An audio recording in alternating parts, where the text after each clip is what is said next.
후분양에 대해서 오해하시는 분들이 되게 많아가지고 후분양은 절대로 여러분들이 생각하는 다 짓고 하자 다 확인할 수 있는 그 입주 상태로 분양하는 게 아닙니다. 그냥 골조 올라가면 분양하는 것이다. 그래서 큰 차이가 별로 없습니다. 근데 후분양을 뭔가 약간 만능의 키처럼 생각하시는 분들이 많은데 아닙니다. 그리고 후분양을 하게 되면 가장 큰 문제는 뭐냐면 대단지는 못 지어요. 왜냐면 기본적으로 이제 저도 건설사 출신이지만 건설사가 이렇게 현금을 쌓아놓고 있는 데가 아니고요. 건설사는 대부분 금융 조달을 해가지고 돈을 빌려가지고 지은 다음에 분양해서 회수해서 돌려주는 시스템입니다. 그래서 진짜 약간 건설사들이 억울하게 생각하는 게 뭐냐면 돈은 사실 은행이 다 벌어가요. 여러분들 은행이 이 시행이나 이쪽 PF 쪽에서 돈을 얼마나 많이 가져가는지 보시면 정말 깜짝 놀랄 겁니다. 은행들은 진짜 땅 짚고 헤엄을 칩니다. 그래서 은행들이 가져가는 돈이 건설사 수익보다 사실 더 클 때가 많아요. 근데 욕은 건설사가 먹죠. 시행사는 뭔지 잘 모르시니까 대부분 그 브랜드 가지고 있는 건설사가 먹어. 근데 건설사들은 영업이익이 별로 안 돼가지고 이걸로 막 겨우겨우 막 고치고 막 이러고 하거든요. 영업하기 힘들어서 막 이렇게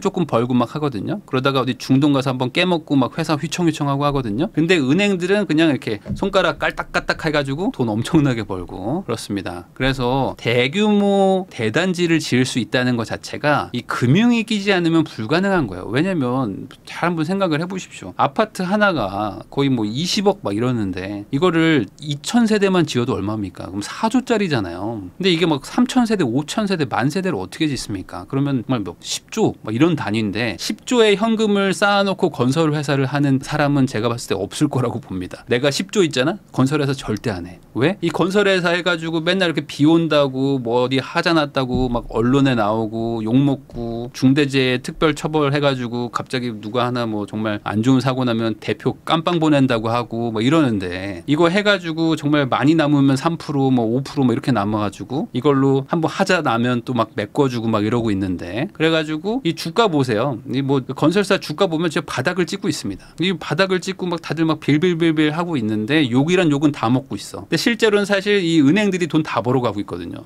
그래 내가 빌려줄게. 야 내가 그냥 시원하게 너네한테 한 3조 빌려줄 테니까 야, 이제 한 7% 줘라. 뭐 10% 줘라. 막 이러고 있는 거예요. 요즘에 PF 사태가 되게 커졌잖아요. 그래서 PF 때문에 지금 문제가 많은데 이 PF의 사실 핵심은 금융에서 돈을 빌려준 것이고 그 빌려줄 때 이자가 엄청나게 높습니다. 근데 이 건설사, 시행사가 워낙 영세하다 보니까 이 은행이 이자를 안 깎아주면 망하는 구조, 그러니까 거의 망하는 수준까지 온 거예요. 그러니까 정부에서 야 은행들 와봐. 야 너네들 이자 좀 받지 마. 저도 좀 먹고 살아야죠. 야 좀 받지 마봐. 좀 기다려봐. 얘네들 좀 망하면 어떡할 건데. 알겠습니다. 그럼 좀 한 3개월만 좀 기다려볼까? 야 한 6개월 기다려봐. 이런 식으로 지금 다독이고 있는 겁니다. 그래서 은행들이 돈이 엄청 많고 당연히 은행이 돈을 많이 버는 구조인데 이걸 잘 모르시죠. 자 그러면 어떻게 되겠습니까? 이렇게 분양가는 막 제한을 두고 있는데 은행 금융이자는 계속 나가죠. 거기다 당연히 은행도 뭐 그냥 날로 먹는 게 아니죠. 왜냐하면 이렇게 엄청난 돈을 여기다 베팅을 해야 되는데 돈을 떼일 수도 있잖아요.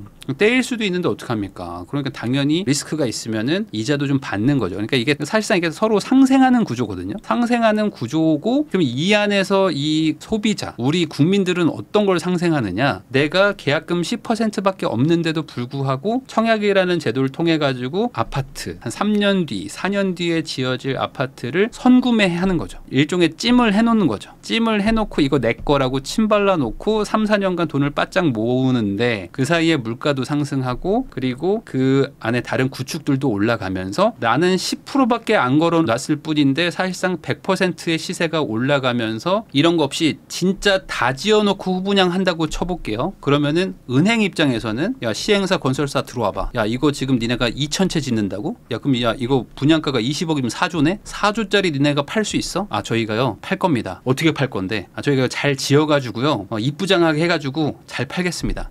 어떻게 팔 거냐고. 저희가 잘할 거라니까요. 어떻게 팔 거냐고. 가져와봐. 야 이게 내 돈이냐? 이게 지금 야 은행 고객 돈이지? 이거 어떻게 받을 건데? 라고 물어보겠죠. 그러면 어떻게 합니까? 이 건설사 시행사들은 야 그러게 이거 어떡하지? 왜냐면 다 짓고 나서 영업을 해야 되는데 그때 가서 못 팔 수도 있잖아요. 그러니까 건설사 입장에서는 우리가 가지고 있는 돈에서 할 수 있는 수준으로 짓자. 그래서 2,000채를 짓는 게 아니라 200채만 하자 해서 단지를 쪼개기 시작할 겁니다. 단지를 막 쪼개요. 지금은 20개 20개 동도 짓고 30개 동도 짓지만 후분양으로 진짜 후분양으로 가게 되면은 한 동짜리 나홀로 아파트가 엄청나게 많이 생길 거예요. 왜? 그 정도 한 1,000억 정도 날리는 거는 건설사가 감당할 수 있다라고 생각하면은 그 사이즈만 하는 거죠. 자, 그렇게 되면은 약간 규모를 늘려봐야 한 400세대. 500세대 뭐 이 정도 되겠죠. 아니면은 1000세대를 짓고 싶다. 근데 이제 강남이에요. 여긴 무조건 팔릴 것 같아. 그러면 잠깐만 이거를 아예 비싸게 갑시다 해가지고 어떻게 하냐. 진짜 후분양의 후분양으로 가는데 엄청 비싸게 팔려고 목적을 잡습니다. 그러면은 은행에서 돈 많이 안 빌립니다. 건설사들 돈 내가 가지고 있는 돈 가지고 시행사가 가지고 있는 돈 가지고 지어요. 그러면 이제 이자에 부담이 없죠.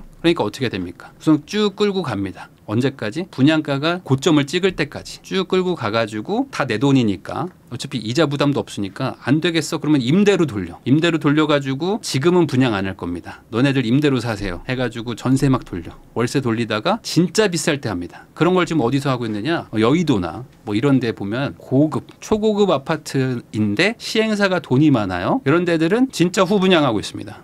진짜 후분양 해가지고 원래라면은 한 17억 18억에 분양을 해야 될 수도 있는데 이걸 막 25억 30억에 분양을 하는 거죠. 그렇게 해서 돈을 많이 벌기도 합니다. 결국에 건설이든 시행이든 결국에 장사니까 장사를 한다는 거는 이득을 보려고 하는 거잖아요. 근데 내가 돈이 없을 때는 나눠 먹는 거죠. 이 청약 당첨자랑도 나눠 먹고 은행이랑도 나눠 먹고 뭐 이렇게 하는 거고 내가 돈이 많아? 그러면 내가 굳이 뭐하러 나눠 먹습니까? 나 혼자 다 먹으면 되는 거지. 근데 돈이 없어? 그러면 작게 짓는 거죠. 작게 소규모로 짓는 거죠. 그러면 나홀로 아파트가 많아지면 여러분들이 좋을까요? 과연 그걸 좋아할까? 제가 봤을 땐 그걸 또 싫어할 겁니다. 왜 여길 쪼개서 짓습니까? 합쳐가지고 커뮤니티도 넣고 스카이브리지도 넣어주셔야죠 하면서 그걸 또 요구를 해. 그러니까 이게 서로 안 맞는 거거든요. 근데 이런 얘기를 해봐야 안 들려. 이런 얘기를 해도 어차피 안 들으시기 때문에 무조건 후분양 하세요. 특히 아까 같이 저런 뭐 뉴스에서 막 천장에서 막 물 떨어지고 막 이런 것들 보잖아요. 그러면은 야 이거 아파트 무조건 후분양 해야 된다. 근데 분양가는 낮춰야 된대. 분양가를 낮추는데 대단지를 어떻게 후분양을 합니까? 이건 불가능한 거거든요. 그렇게 되면 안 짓고 마는 거죠. 그게 지금 현재의 건설 시장이라고 보시면 됩니다. 싸게 지어라, 크게 지어라, 뭐 이거 하지 마라, 저거 하지 마라. 은행들은 이자 많이 내놔라 하니까 이 시행사들이 야 그럼 안 할게 하는 겁니다. 그래서 사전 청약들을 지금 계약금을 400억, 500억을 막 떼이는데도 불구하고 안 하는 이유가 그거예요. 이거 해가지고 어차피 돈 안 남는다. 여기 위에서 매출 다 잡아놓고 분양가로 다 눌러놓고 또 공사도 잘하라고 하고 근데 이거 팔아봐야 손해인데 내가 이거 왜 하냐 하면서 몇백억 손해보고 그냥 던지는 거죠. 그런 게 지금 현실이고 후분양을 요구하는 분들의 결과가 지금 사전 청약 취소되는 거랑 똑같다고 보시면 됩니다.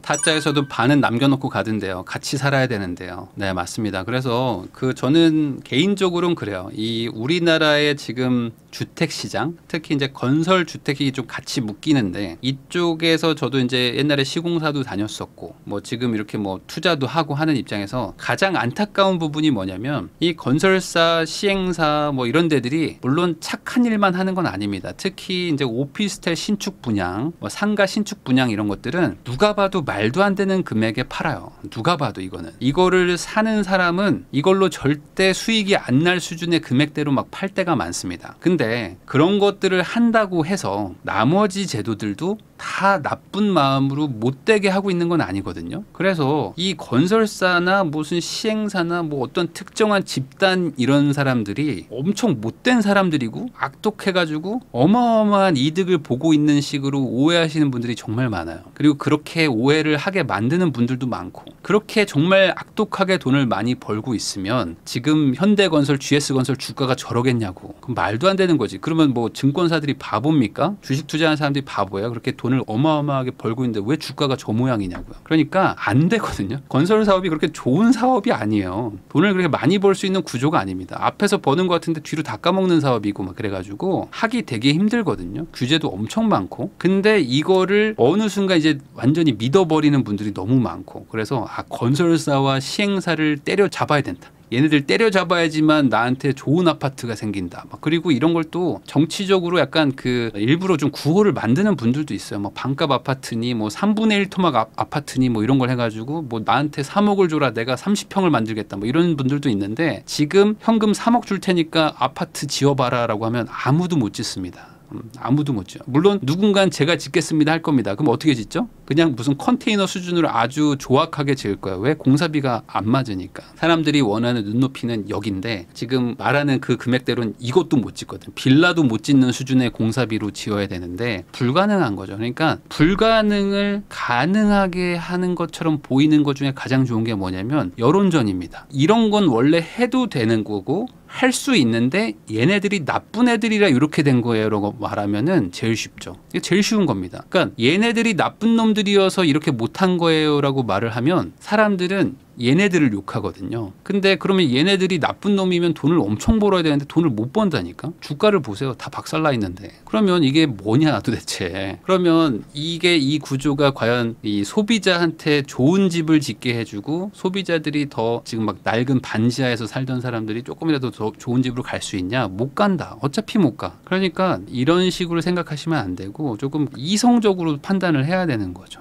근데 이렇게 얘기를 해봐야 어차피 댓글은 아니요 후분양해야 되고요 건설사의 나쁜 놈들 그리고 어떤 분들은 이런 얘기를 해요. 부동산에도 세력이 있다. 뭔 세력이 있어 세력이.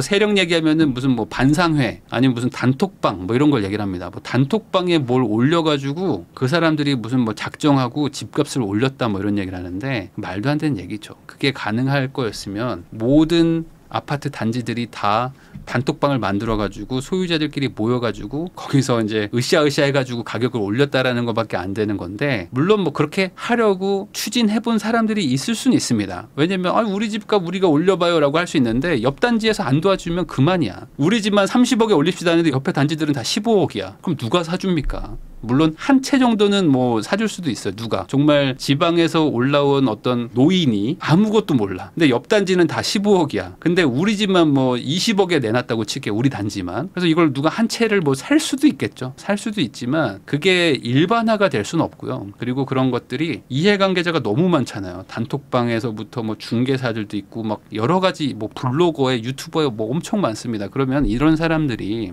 이렇게 팔린 걸 보고 저거 뭐 얘기도 하고 뭐 이런 얘기들이 나올 거 아닙니까? 언론에도 나오고 하면은 안 되는 얘기인 거죠. 근데 뭐 이게 금융권에 있는 뭐 이런 것들은 세력이 있을 수가 있어요. 뭐 자금을 모아가지고 막 투자도 하고 막 하니까. 근데 이 아파트는 규모도 너무 크고요. 다 이제 자기 명의를 써야 되는 거고 취득세 중개 수수료 해서 돈도 많이 들어가고요. 이게 그렇게 뭐 이렇게 세력이 장난질을 칠 수 있는 수준의 그런 물건이 아닙니다. 그렇기 때문에 금융감독원은 있지만 부동산 감독원은 없는 거예요. 이걸 부동산 감독원을 만들겠다고 했던 정부도 있지만 부동산 감독원 만들면 뭐 할 건데 여기 애들은 사기를 치는 게 없는데 왜요? 전세 사기 있는데요. 전세 사기는 또 딴 거예요. 그러니까 이게 막 비빔밥처럼 막 그 뒤섞여 가지고 생각하시는 분들이 정말 많습니다. 그래서 이런 거를 좀 이렇게 이성적으로 생각을 하시면 좋다. 그래서 어떤 세력이 있다거나 특정 집단들을 되게 악마화를 하시면은 이제 그 판단이 좀 이상하게 되는 거고 이런 거 없이 그냥 시장을 시장대로 보시면 야 거래량이 왜 이렇게 늘지? 야, 근데 뭐 서울 사람들이 막 집을 사고 있다. 거래가 많이 되는구나.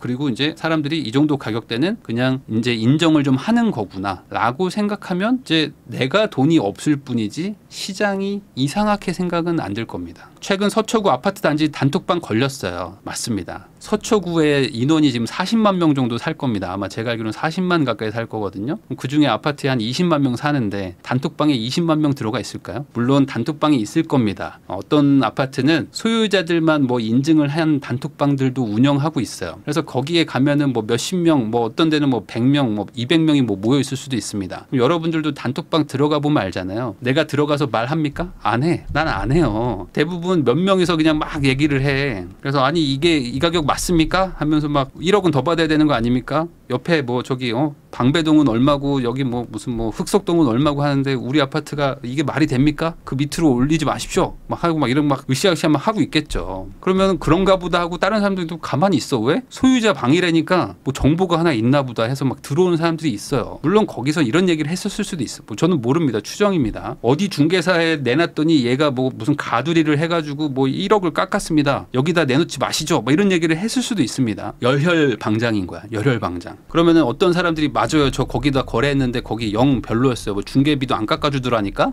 하면은 맞아.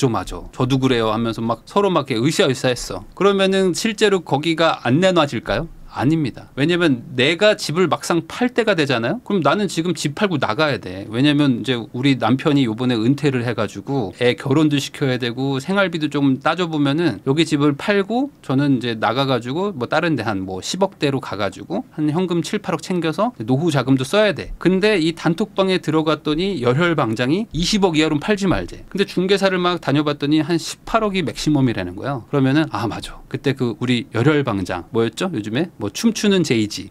춤추는 제이지가 20억 이하로 팔지 말랬지. 그러니까 여보가 은퇴한 거는 어쩔 수 없지만 우리는 20억 이하로는 팔지 말고 여기서 계속 삽시다. 뭐 이렇게 말하는 할머니가 있을까요? 제가 봤을 때는 없다고 봅니다. 세력은 그게 가능하죠. 왜냐하면 그거는 어차피 노는 돈이니까. 그래서 이건 투자용 돈이니까 막 흘러다니는 거지만 이 거주를 하는 이 전 재산에 가까운 자금, 거기다가 실물 자산 이런 것들은 이 방장이 뭐라고 하든지 간에 나는 팔아야 되는 거야. 물론 내가 이제 올렸어요. 그랬더니 이제 그 열혈 방장이 막 이래. 제가 어디서 정보를 얻어보니까 우리가 뭐 팔지 말자는 그 중개사에 누가 18억에 올렸다더라고요. 이거 정말 큰 문제입니다. 누굽니까? 막 이럴 거 아닙니까? 그러면 거기다 누가 대답합니까? 접니다. 라고 이렇게 손듭니까? 안 하죠. 그냥 그렇게 팔리는 거예요. 그렇게 팔리면 남아있는 분들도 잠깐만 20억에 팔자고 했는데 배신자네? 라고 하겠지만 막상 내가 또 팔아야 될 때는 그래 저번에 18억에 팔렸으니까 뭐 18억 5천 정도 내놔보고 조절 가능합니다. 이렇게 또 가는 거죠. 그러니까 이게 합의라는 게 잘 안 됩니다. 물론 일부 될 수도 있어요. 일부 될 수도 있으니까 뭐 이렇게 송치도 되고 뭐 이렇게 하겠지만 죄수의 딜레마